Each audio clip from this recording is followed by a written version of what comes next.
Thanks for tuning into the Sinner to Saint podcast. Be sure to like, subscribe, and share with your friends and family so more people can join the conversation. Enjoy the episode. Welcome back to Sinner to Saint. Today we are going to be talking about putting in that work. And there is nobody else I'd rather have this discussion with than my man Levi McDonald. He's one of the hardest grinders I know out here in Las Vegas. Levi, tell our audience a little bit about yourself. Hey, Mike, man, I appreciate you, man. When people talk about hustling and working hard, I appreciate my name comes up. My name is Levi McDonald. I'm born and raised in Las Vegas, Nevada.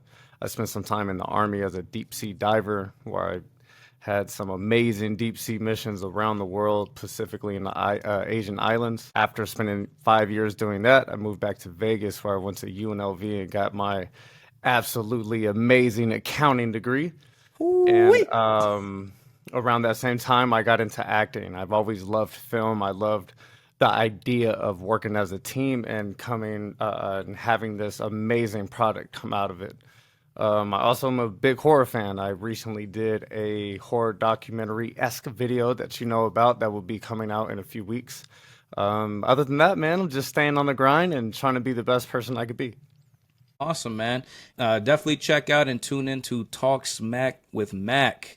It's one of the nice podcasts that we got here on YouTube. So support my brother and go and tune in. Appreciate that. But you said something interesting when you introduced yourself about being in the Army. How were you before the military, and how did the military shape you into who you are today? So before the military, I had potential and I was talented, but I was not hardworking. I didn't understand what hardworking was. There were people around me that were working hard, but I didn't really see those people too often. So I didn't really understand true hard work. And then going from being 19 years old and having a hustler's mentality for forever, I've always thought I was getting after it. But when I went from civilian 19-year-old to special operations, deep sea diver training, I was life comes at you fast, man. It hits you right in the face real quick. I'll tell you that much. Yes. Basic training. That's the first big eye-opening moment for a lot of young people, especially coming out of high school. As soon as I went from that to deep sea dive school, and the first day at 4:45 in the morning, we're running 5 miles and swimming 2 miles. I'm like, man, I've never even ran 2 miles before I came to the military. So, and they made me do it every year, 1.5 miles, man. Oh man, it was a shocking moment, and I really learned about myself and what I was willing to endure, and I didn't want to quit. So you said that before the military, you thought that you were a hustler, but then after you got into it, you actually learned what getting after it meant. Can you go into that mindset a little bit? Because I feel like a lot of people can relate to that, where we think we're doing the right steps to get to where we want to be, but in actuality, we're like a hamster in a wheel running in the same place. Exactly. Working smarter, working towards something. Not just going out and giving my best every day blindly, but actually having a goal and working towards it, having your long-term goals and your short-term goals, but also educating myself. As I educated myself and started opening my eyes up to more things, I realized what I was doing wrong and where I could fix myself or be better at. So it's just educating myself and maturing a little bit. I think for me, my big awakening probably came from my parents, because my dad was actually 30 years active duty. So I grew up in a military household. My dad raised me with a military mindset where if you want to be successful, you got to work for it. Yes. When it came to things like grades, my parents always said, no, we're not going to pay you to do something you're supposed to do. You should be great. You should do well in school because that's something that you want for yourself. Because once you leave this house, you are on your own. And you can't be looking over your shoulders left and right trying to wait for parents to give you a pat on the back and an attaboy, because that's not how life works. And starting me off super young with that mindset that, hey, everything matters. You have to work hard for the things you want to be great at. That's what set me up and propelled me to be who I am today. Do you see a digression of that grind set that we're talking about in today's time with today's young people specifically? I feel like instant gratification is such a big thing these days that hard work is non-existent. You have people, not everybody, but every so often you have somebody with not really much talent, but they, get famous on something silly, like the Haktua girl. Horrible Exactly. Yep. reference but it's relevant for the time. She didn't do anything. She was walking down the street and answered a question from an interviewer, and now she has contracts for modeling and stuff like that. Now, I'm not saying she's not deserving. I don't know anything about her, but she didn't do any of the work to get to that point. It's like she's there off of fluke. And we see that so much because things going viral and access that we have these days that I feel like it's poisoning the minds of the young kids that if you don't get it tomorrow, you failed and you need to try something new versus 10,000 hours. I agree with that wholeheartedly because going into that instant gratification type of mindset, we think success is a gimmick. You have to find that one thing that sets you apart. And once you figure out that one thing that makes you special, then that's going to set you up for the rest of your life. When that's not how life is set up.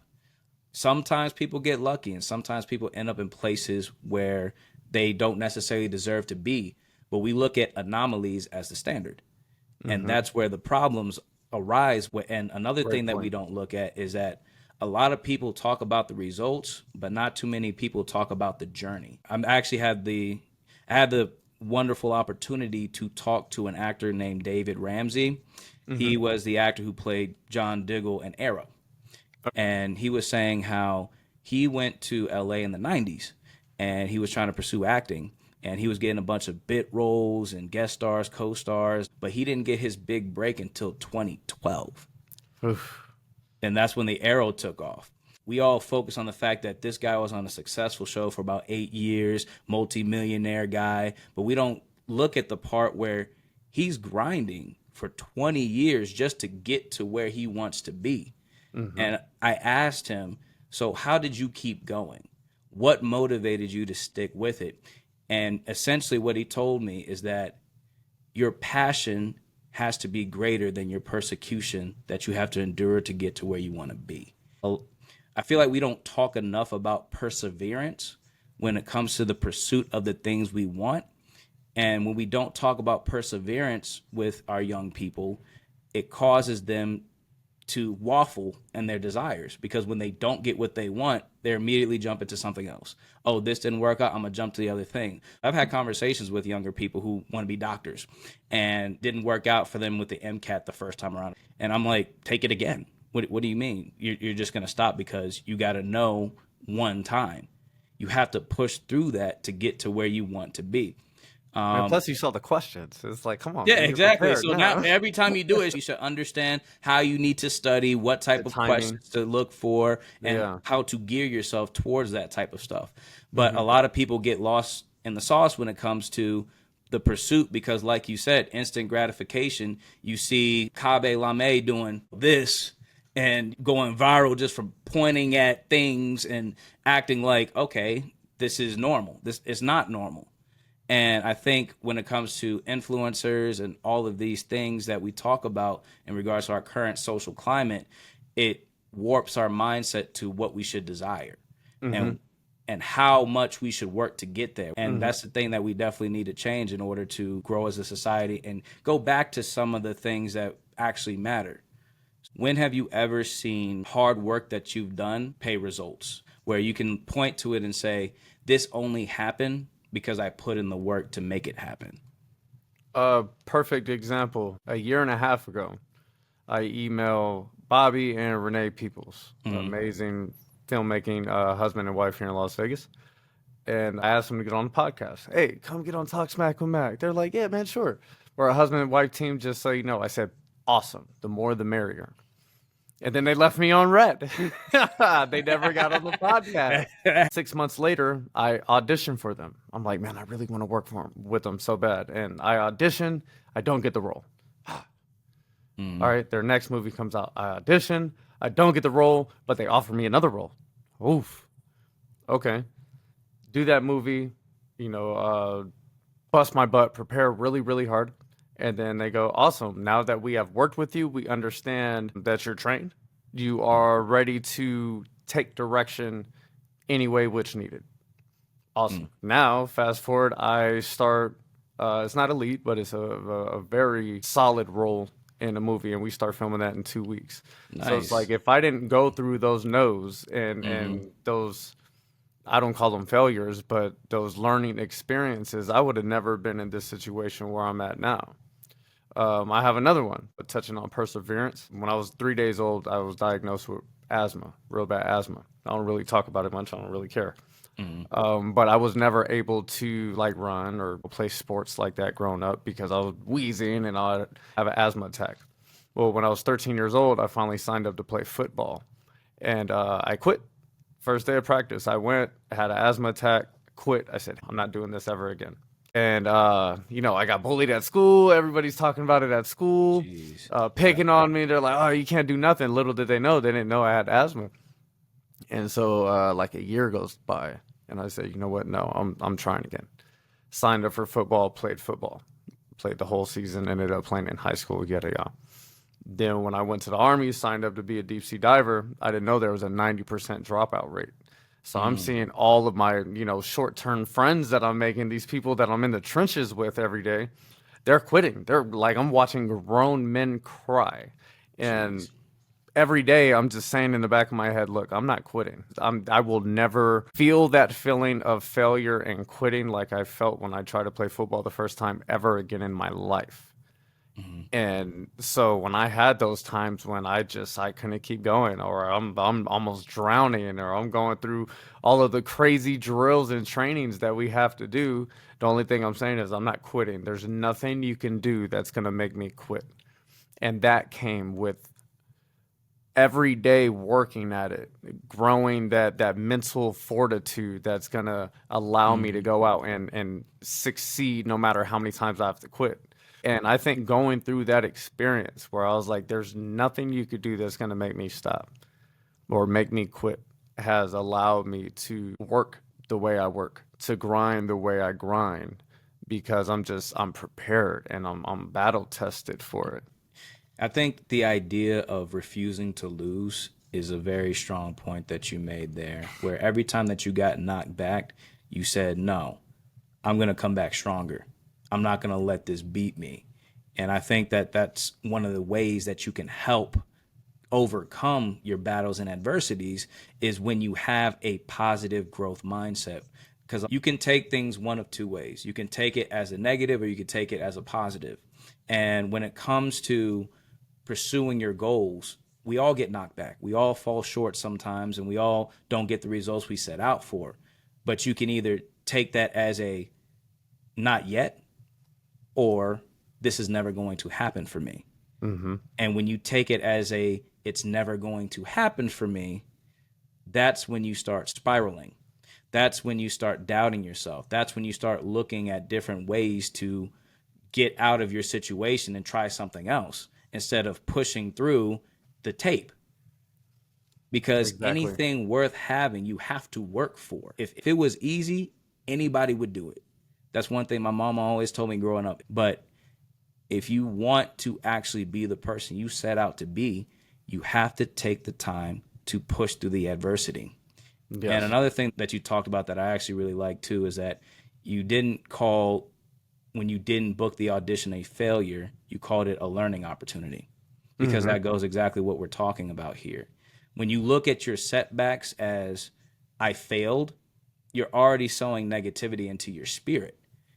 And once negativity starts holding on to your spirit, it is a hard thing to shake. You start doubting every little step you take. You played football. I played sports too. The moment you actually start thinking about what you're doing, when you mess up a couple times, you start messing up more and more during the game. Like, I'm sure we've all Mm-hmm. probably experienced that in some way, shape, or form. Our mind is a powerful object. It could be used to propel us into a different stratosphere, or it can put us underneath. Very And you have easily to too.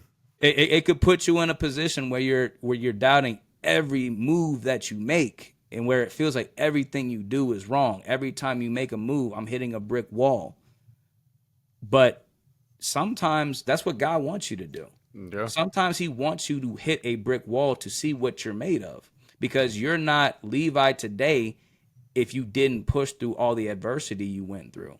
Yeah. If you were Levi 19 going into the military thinking that you're hustling, you got a couple no's, you probably like, forget them.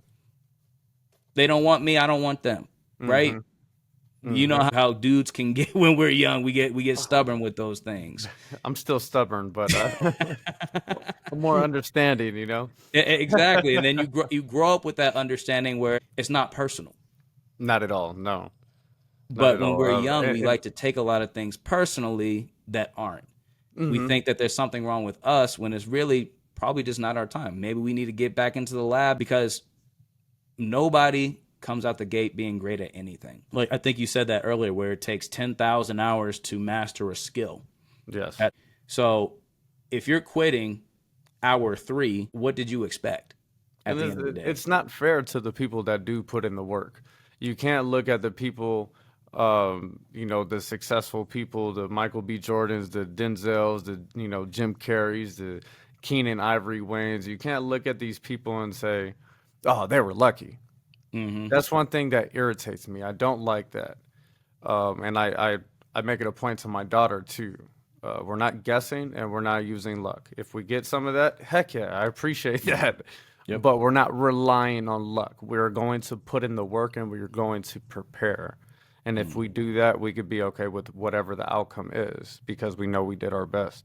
But you have to say that, think that, but hold yourself accountable too. You Mm-hmm. can't say, "Oh, I tried my best," and you're sitting around not really doing anything. Exactly. And going into the Michael B. Jordans and the Denzel Washingtons, yes, maybe the first time they got a role is because they looked the part and they just fit it. But you don't build a career off of being lucky. You don't. And that's any walk of life. You can't luck your way through life. At some point, hard work's going to pass what you were given. As a father, what type of example are you trying to set for her and her mindset growing up? And can you go deeper into how you're raising her to be a grinder just like you? It's tough, man. I'm learning how hard it is to be a parent. Mm-hmm. They see you and hear you at all times. How old is she? 7, and I know I'm not perfect by any means, but I try my best, and I'm honest. I'm honest with her. If I mess up, I apologize, and I do that a lot.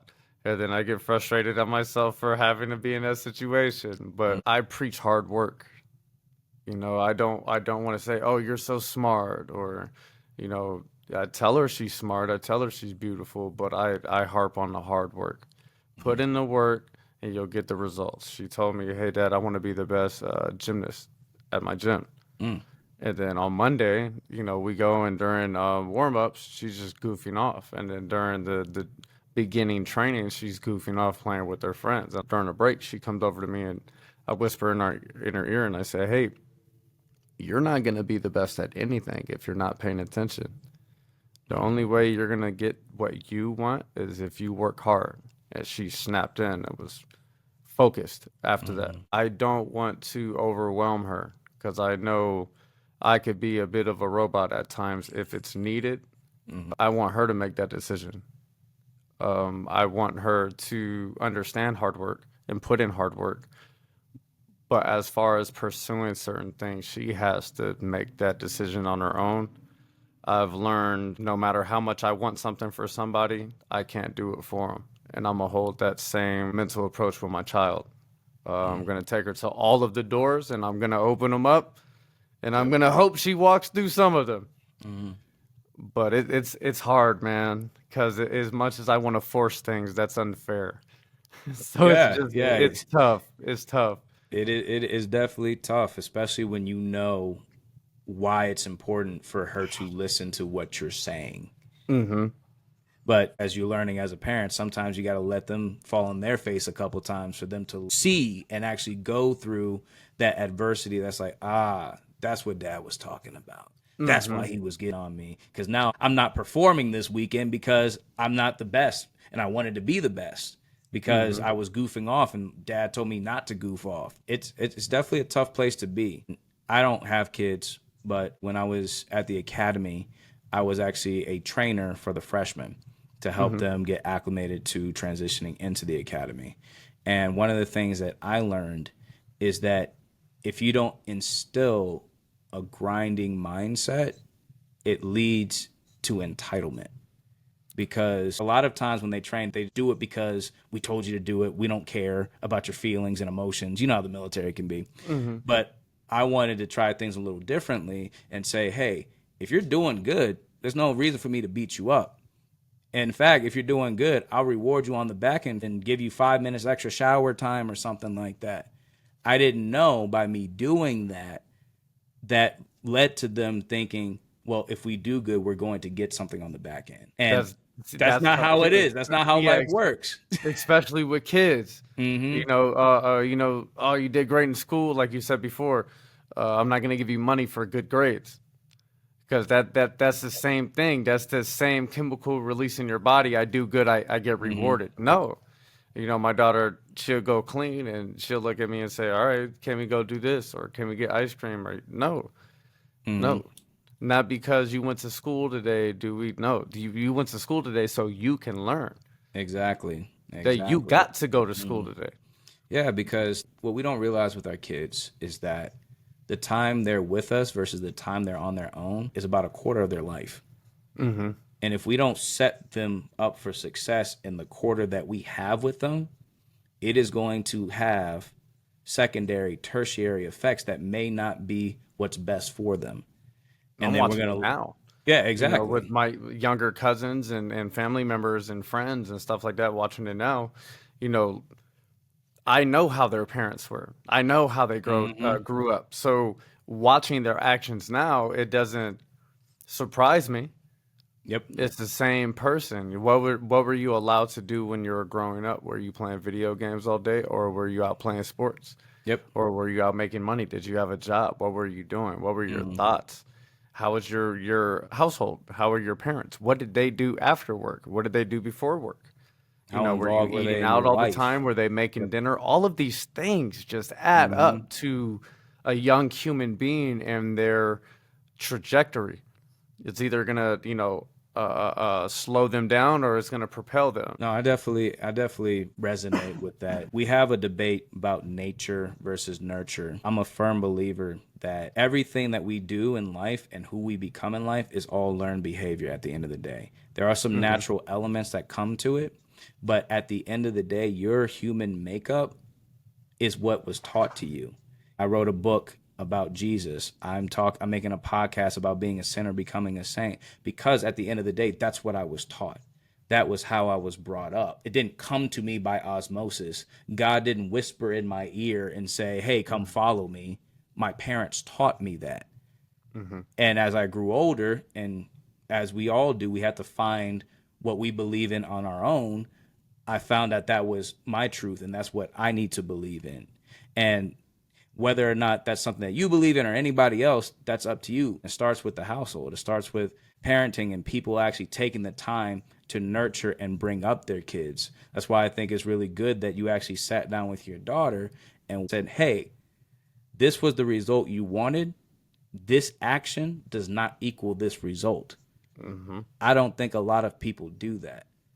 I think a lot of people go, "Hey, stop acting like that." Or, Why? "Hey, yeah, I don't exactly where that's it. Stop doing something, do this. Hey, you need to take this more seriously." But you actually taking the time to explain to her is going to help her mind start formulating the way she should be thinking versus thinking about things in a binary black or white. This is what I was told to do. This is what I'm not told to do.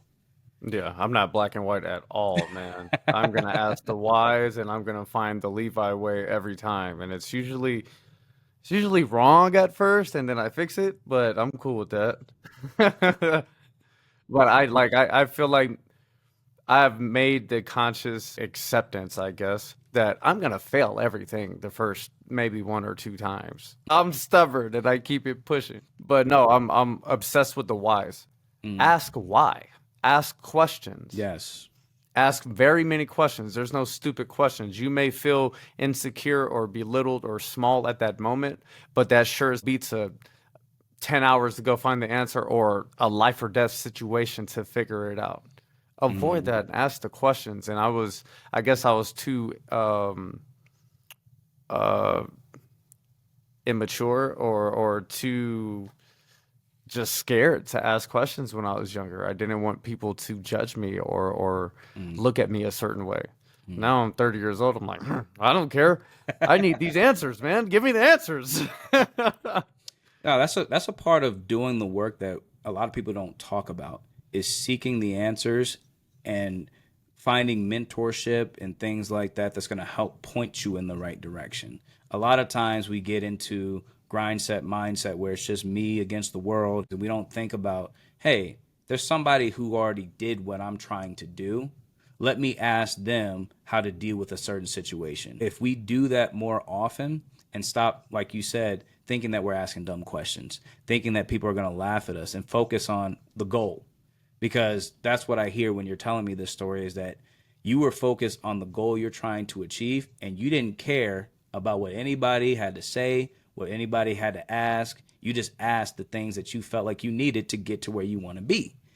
And I think that that's one of the underrated aspects in regards to doing the work that can make the journey easier. Asking somebody who's been there, done that, how do I get over these pitfalls? And how do I avoid stumbling because you got here? What do I need to do to be successful? What tips can you give me to overcome my situation? Yeah, man. Everything plays a part. And We talk about pushing through negativity and not getting the things we want, but it still has an emotional effect on us. We still get bummed out. We still get hurt. We still get frustrated and angry. How do you deal with those moments emotionally? How do you get your mindset in a place that says, let me get back on this horse when you just hit a wall and you thought that everything was going great? I know what comes after that. I've hit that wall so many times. And I compare it to being a Super Saiyan. You know, as a Super Saiyan, the closer they get to death, they get stronger when they recover. So when I'm going through my day-to-day operations and I face a bit of adversity, that's just me getting stronger. If I get a no, first I'm going to reflect and say, okay, did I do something wrong? Did I prepare enough? Was my audition good? If I check all those boxes, I did everything I can control. So if I did everything I can control and put my best foot out there, cool, I can live with that. But also, I'm not gonna let things linger to the next day. I'm gonna try my best not to. And but the main thing is how do you decompress? Find your way to decompress and go to it. So if I'm preparing for an audition for 2 weeks and I'm just ready, and I'm locked in, and I go and I crush and I get a no. Ah, okay, let me go to the gym. Let me hit the bag. Yep. All right, now I'm doing something that I love. Let me practice these combos. Let me dance around a little bit to my music. Yep. Take Makes your me mind off of smile, it. makes me laugh. Yeah, it takes my mind off of what just happened. And then after that, I'm like, all right, that was a no. Who cares? Let's keep it pushing. Don't let a single bit of adversity derail your day or dictate your day at all. It's easier said than done, but you just got to accept what is and keep it pushing, man. That's what I try to do my best. I think for me, what helps me is allowing myself to feel what I'm feeling in that moment. Because I know a lot of people like to bury emotions, but sometimes you get knocked down and it hurts. And one of the things that I always do is that if something hurts bad enough, I'm let myself feel that in that moment. Because we don't talk about it's okay to feel things. It's okay to feel hurt. It's okay to feel frustrated. It's okay to feel sad when we don't get something that we're chasing after. But like you said, we can't let it stay there.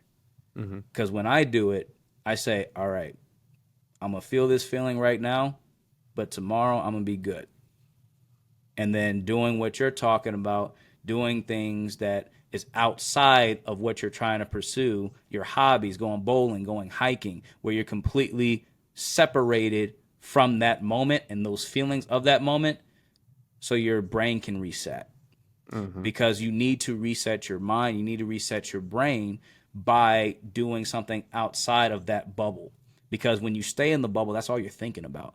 You're thinking about what you could have done right, what you could have said. Why didn't this happen? Oh, I could have said this in the interview. Those type of things start festering, and it starts eating at you instead of embracing the positives. Worrying about feeling that feeling again. Yep, exactly. Because it doesn't feel good. But the thing is your metal isn't made when things are going well. It's when you go through adversity. That's what shows what you're really made of in those moments. Yeah. I like those moments. You know, those moments you're referring to, it helps you learn about yourself. Who do I want to be? How do I want people to view me? Do I want people to view me as a person who folds under pressure, or a person that steps up to the plate and will knock out a home run if the team needs me to? Yep. And it's exciting. You know, life is hard sometimes, man, and I look forward to those moments. They suck in the moment, but like Yep. you're saying, they define you and they help you grow so much. So now, you know, I could reflect back to a handful of experiences, minimal, you know, at least 5 to 10, where I'm just like, oh my God, that was miserable. Yep. But damn, that was fun though. No, I think the other thing that you touched on that I think is extremely applicable to our topic today is reflection, because we live in the era of manifestation where we want to manifest our goals. I never liked the term because the term to me is the absence of work. You think if you just put that out into the universe, eventually it's going to happen. I would rather talk about perseverance, like we're talking about here. Instead of talking about manifestation, let's talk about perseverance, where you're actually putting in the work, going after it. And when you get punched in the face, you get back up and get punched again. Let's talk about that type of stuff instead of manifestation, because I think that reflection piece is so, so important. Asking yourself, did I do the best that I could to get the result that I want? And you have to be honest about it, because the one person that you can't lie to in this world is Yourself. you. If you gaslight yourself, I can't help you. I've had people talk to me about their career journey, and then I'll tell them, hey, this is what you need to do, or this is why you're not getting the results you want. And they're just like, yeah. And I'm like, okay, that's fine. I'm not telling you this from a person that wants to hurt you. I'm telling you this because you said you wanted a result. You didn't get it, and I'm telling you this is why you didn't get it. You have to be open to receive feedback and reflect. Going back to what we talked about earlier about asking questions, I think that's one of the barriers, because a lot of people don't want to hear that they're not doing enough. They want that feeling of doing everything they possibly could to make a dream happen, but they don't want to actually look in the mirror and have somebody say, nah, but you could be also doing this. You could also be doing that. And then now it's adding more work to your plate. You're going to start thinking, oh, so I guess I wasted the past 2-3 years of my life doing things the wrong way. Ignorance is bliss. They'd rather believe they're pursuing a dream than actually pursuing a dream. It fills the mental void of confusion, of not knowing truly what makes them happy or makes them go. Because I feel like that's the ultimate journey right there, is finding out what we love. And if we have never figured it out, then we're just blindly filling the void in hopes of something will make us feel, or we could find that love somehow. But yeah, I wonder the same thing. Like back to acting, there's situations or people that it's like, man, you're great, you're really good, you're talented, you've been doing this for a long time, why aren't you in anything? Yeah. Do you not audition? I'm confused of why you're not in anything, but yet you show up to class all the time and you're good though. Yep. It's because they're just doing it just to do it. They don't really care too much, or Yep. they don't want to make it a career. But no, reflecting, that goes back to being, honest with yourself. Are you doing this just for the time being because your friends are there and you get to socialize on certain days of the week and you know Yep. what you're doing on Wednesday night? Or are you doing this because you're trying to learn and take notes and progress and find the answers that you're searching for? Yep. That is word for word what I do every time I get a new student in class. I always ask them, what are your actual goals? Are you here because you want to be an actor? Or are you here to see if you're good at it? Are you here just to have a hobby? Because how I talk to you is going to be different as a teacher. I'm going to be harder on you if you say this is what you want to do than somebody who just wants to see if I like doing it. Because that's not fair. Like, if you're just here to have a good time, okay, I'll let you have your good time. But if you're here and saying that this is what I want to do, I'm going to talk to you differently. I had a friend who, she hits me up and she says, I miss acting. I want to get back into it. And I asked her point blank, are you willing to commit to it? And then she said, well, I'm in school. I'm doing all this stuff. And I was like, it doesn't sound like you're willing to commit to it. So unless you're just going to have fun, you're wasting your money. I told her that straight, and then she didn't come back. Her heart wasn't into it. And I think that's ultimately what should determine whether or not what you're pursuing is worth the pursuit, is if your heart's in it. Because if your heart's in it and you're passionate about what you're doing, it's going to motivate you to keep going. And sometimes we don't have burning passions for things, but through the pursuit, we start learning to love something. 100%. That's life right there. For the people that don't know what they love, you have to find out by doing things. And I feel like that's the beauty of life, is blindly trying something and then falling in love with it versus, oh, I just love music, I'm gonna sing. Let's go out and venture, and that's part of the journey. Let me find out what this world has to offer and what I can do that puts a smile on my face, to where I face that adversity, I face those no's, or I face those failures, and I say, well, that sucked. Hopefully tomorrow's better. You got to be open to experiences. You got to be open to putting yourself out there and trying new things, because you don't know if that new experience is going to unlock a new passion for something. Perfect example. When I started the podcast 4 years ago, I was only talking about sports. And then the podcast led me to meeting a lot of the musicians in the city, a lot of the rappers and the singers and the producers and the mixers. And that led me to getting Anne Benoit and Julie Mainville, amazing actresses in Canada. And I asked them all the questions on how to get started with acting. That's how I got started with acting, is through a sports podcast. So you never know what certain paths are going to take you to certain things. So like you said, don't be afraid to try, because it usually branches off into one or more or many things that you may love. One of the things I believe is that all roads lead to Rome. You're going to get to where you need to be regardless of what happens in your life. Because if you're a believer and you believe that God has a purpose for you, that purpose is going to happen regardless of the path that you take. So you just have to trust and continue to do something. Continue to push, continue to try to elevate your life. You don't want to become stagnant. The second that you become stagnant, you're done. You're done. Yeah. You may be physically living, but emotionally you're not. You're just going through the motions. It's what are you willing to sacrifice? Do you need to look at your time? As we know, time is a premium. That is the most important thing that we can have, and we can never get it back.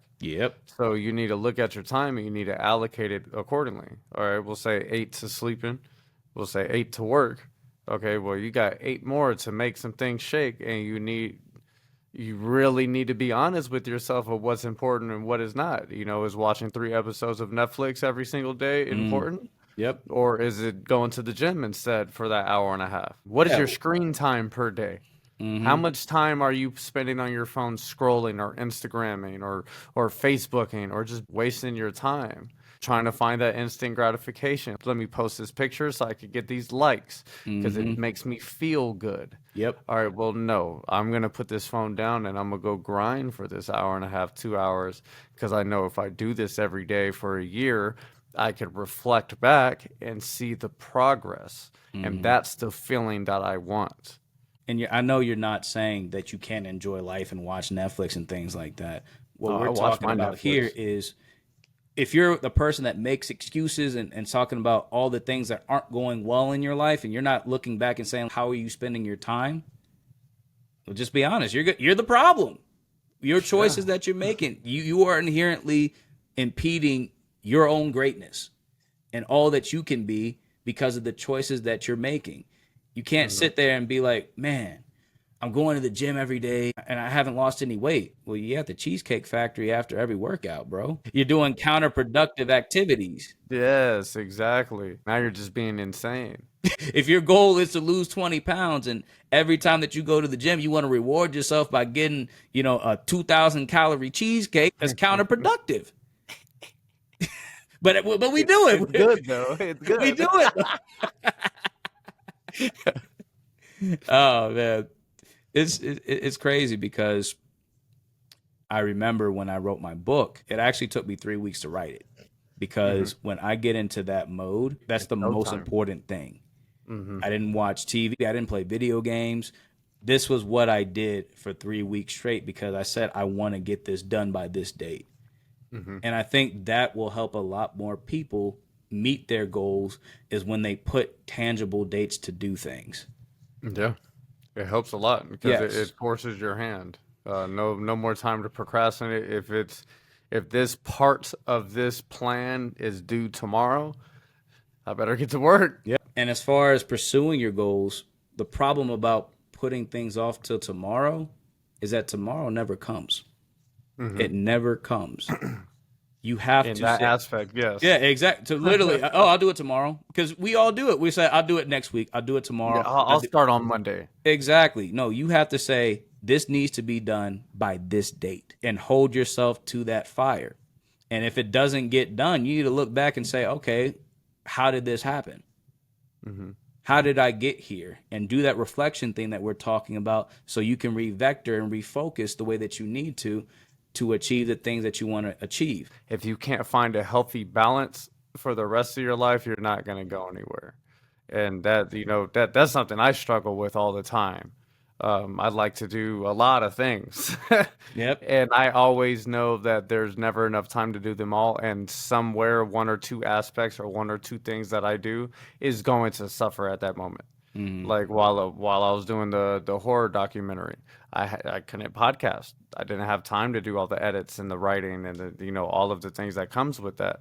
So there's always something that's put on the back burner. So finding a healthy balance is, in my opinion, is what is one of the most important things in succeeding. Yep. And prioritizing. Yeah. And saying what's the most important thing that you're trying to get accomplished right now. Because I'm one of those people. I always have things I could be working on. I could be working on writing a script. I could be working on an audition, whatever. And one of the things that I set aside is that, hey, I wanted to record the first month's worth of podcast episodes before I get into my next thing so I can put 100% of my attention into that. Because we as humans, we're not capable of efficiently multitasking. We can say we do, but we don't. Our mind needs to be focused on a singular objective. If we're thinking about multiple things at the same time, it detracts from our efficiency of what we're doing in the moment. Because I'm sure we've all been there when we're trying to do something. We're like, okay, I still got to pick up the kid. I still got to do this. I still got to do all this other stuff.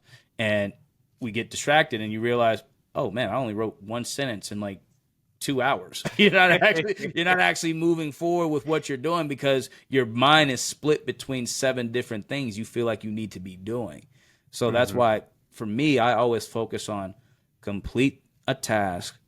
Once you complete a task, move on to the next. Now you can have tasks that you're working on simultaneously, but as far as completion goes, I always focus, okay, I can get this done by this day, and then I'll get this done after I finish this.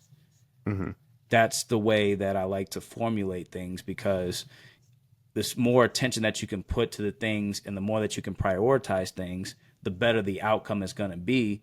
And you're going to be able to get it done quicker because you are saying, I know I have 7 things to do, but right now this is the most important. Let me knock this out. Now I got 6 things. Now I got 5 things. Now I got 4 things, and now I'm done. Yeah, so the last thing that I wanted to talk about with you is I sent you the chapter of the book. I wanted to get your thoughts and your feelings about what I wrote and things that you had questions about, things that resonated with you, anything that you wanted to really talk about in this moment, and questions that you wanted to ask me.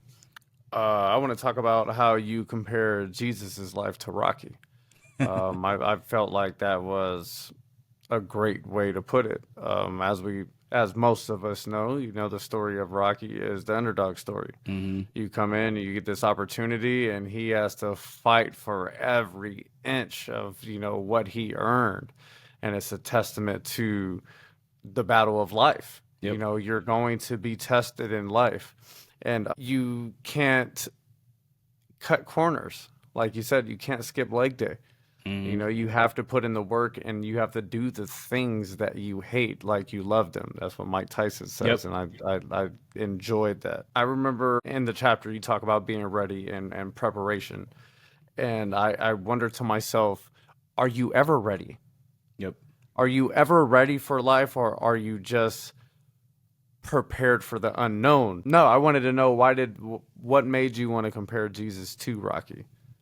Before I get into that, I wanted to touch on the whole, are you ever prepared? I think just going off of how Jesus's life went, it prepares you for how to respond to situations. Because later in the book, I talk about Jesus's cousin, John the Baptist, getting beheaded. And when Jesus found that out, he went to a place to be alone to pray to God to help him get through that emotional time for himself. He got that from the work that we're talking about in this chapter. He learned through the repetitions of fasting and being close to God that this is who I turn to when I go through a struggle. This is how I need to respond to these situations, because you're not going to be ready for everything that's thrown for you. You're not, because you don't know what's going to come from one moment to the next. But training yourself and preparing yourself the best that you can will help you figure out how to respond when a situation arises. Yes. Yeah. 100%. I agree with that. You talked about fasting. You said you did a 2-week fast. How was that? Yes, it was great. Honestly, it was the most spirit-filling moment of my life. That was when I really became who I am today, was in that moment. This happened in 2018. That's when I came up with the Rocky analogy. Funny enough, was because I read the Bible as a story, because a lot of people read the Bible for the lessons that it teaches us. I read it to understand what the timeline is, what are the things that we had to go through in order to be where we are today. And then when I read it like that, I started making comparisons to certain things. And it's funny because you said underdog, and I actually never thought about it until now that Jesus' story is an underdog story, because he came to the world, he was born in a manger, he arrived in the town on a donkey, he came in very subtly, and he had to go up against high priests. He had to go up against high religious leaders who didn't want him to succeed, but he overcame that. So that was a comparison. I didn't even make that connection until you said the word underdog. I was like, you know what? Jesus was an underdog. Like, we look at him as God, but while he was on earth, he was overcoming so much as he was going through his life. He was overcoming negative stigmas. He was overcoming people questioning everything that he did on this earth. And he overcame that, and it still was the person that he was destined to be. And I think that's super incredible. And that story just resonated with me because just how it laid out, where as soon as he finished what I feel was his training, which was his fasting, he immediately got tested. And then once he got tested, then God sent angels down to make sure that he was all right. And I was like, that's literally what people do in boxing. Like, you train to get in the fight, you get into the ring, you get beat up a little bit, and then your ring coach and all the other people, wipe the blood off your lip and all that stuff. And I was like, that's Rocky. That's what happened. That's what happened in his story.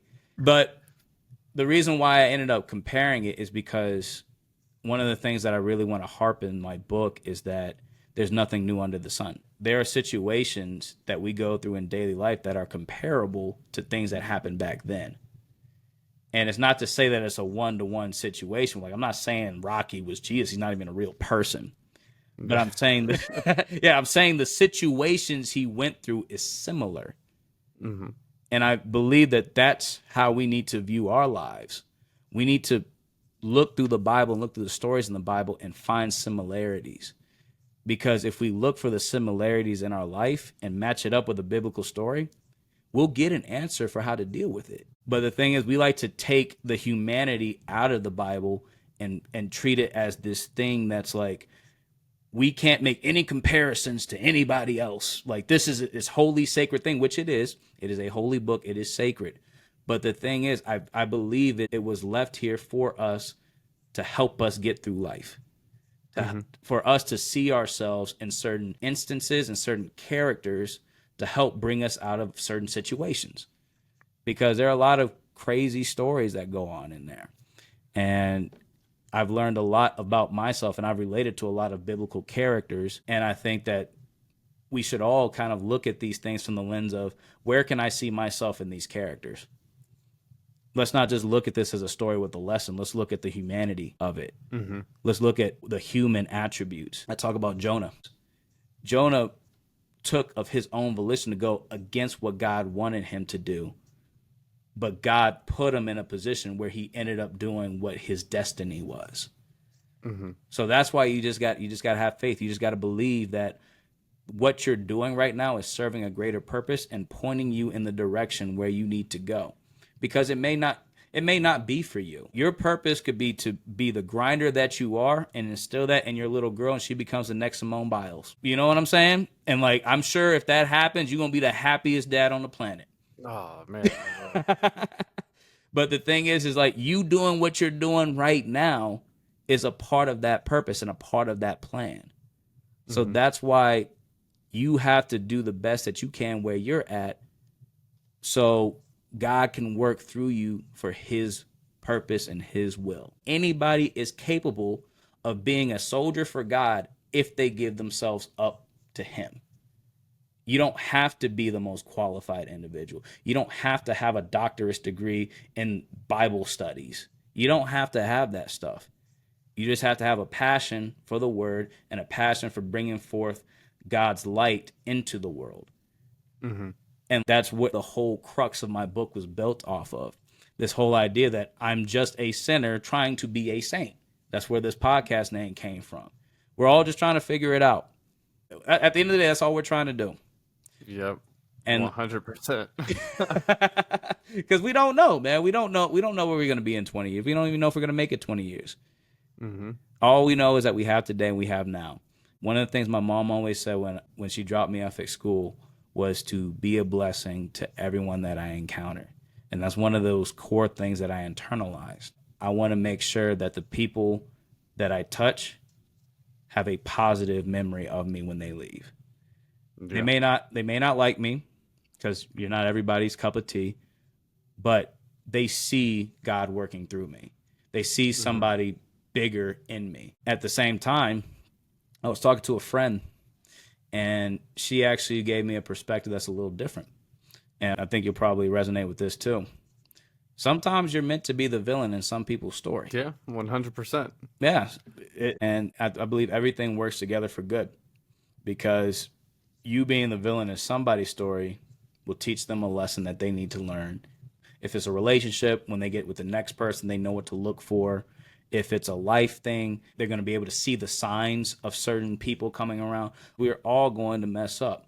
Our tempers are going to flare up. We're not going to be the best versions of ourselves. Like, I popped off on somebody right before I left my last base. I apologize, but I wasn't my best self in that moment. But the thing is that I'm not holding on to that. And I think that's what prevents a lot of people from having faith, is because we all mess up. But the way that we currently structure the church is that mess up is everything, instead of it being just a blip. Like, it happened. This is not a core to your being. But when people start feeling like every time they mess up, that it's the end of the world. It's the end. Why would I want to believe in something if every time that I mess up, I feel like I am the worst human being on the planet? And the crazy thing is, there is an example in the Bible of somebody who messed up a lot and God still loved him. His name was David. King David, the one that killed Goliath, killed a giant man. True story. He was the king. He saw a woman that he wanted, but that woman was married. So instead of being the king and being like, I'm the king, I'm just going to take your wife, he felt, I guess, morally bad for doing that. So what he did instead was send her husband to the front lines of a war to be killed. That's God's most beloved. That's what he did. That's what. That's what he did. That's why, like, sometimes the church irritates me when they try to make you feel bad for things that you do wrong, when we all do things wrong. The Bible says, don't point out the speck in your brother's eye when you have a plank in your own. But we like to point out the imperfections in other people, and that's what makes people less likely to go to church, less likely to actually read the Bible and do all this stuff. Because if you're using the Bible as a weapon of oppression, nobody's going to want to follow the rules. Exactly. No, except that we are all flawed individuals and use the Bible as a roadmap to glory. That's what it really is. It's a roadmap for us to get eternal life with God. We're just trying to do our best with where we're at and this life that we have to live on this earth. And if we look at the Bible more so as a guide than a rule book, that if you don't follow these rules, you're going to burn, I think we'd be able to touch more people. 100%. And we have more conversations like this where we're just talking. As normal human beings, yeah, people just going through life. We just got to understand that everybody has their own stuff, and we can't hold on to that. We just got to love one another, and that's all God asks us to do. You could just, all you can control is how you treat people. And if you treat people with kindness and with respect when it's deserved, that's a great starting point. I really try to make a point to be respectful and be nice. And, I'm not trying to rain on anybody's parade. Like you said before, you try to leave a lasting impression, a positive impression or memory for people that you encounter. I like to make people smile. Life is hard and there's many reasons not to. So let me give you a reason to smile at this moment. Even if it's just me being silly or saying something silly or whatever it is, that makes me feel good to see other people happy and smile. So yeah, just be nice. Yeah, just be kind, man. I don't care what your walk of life is. I love you, man. I don't care what you choose to do with your life. Your life and your spirituality is at the end of, I'm just being honest, it's not my problem. Yeah. I can only control what I can control, and that's me. I can't control you. I can't control your choices. But, my hope is that by me leaving a lasting impression on you, it's going to make you curious about what makes me me and get you to ask questions. And then hopefully over time, that starts blossoming into something that we can start having more dialogue about.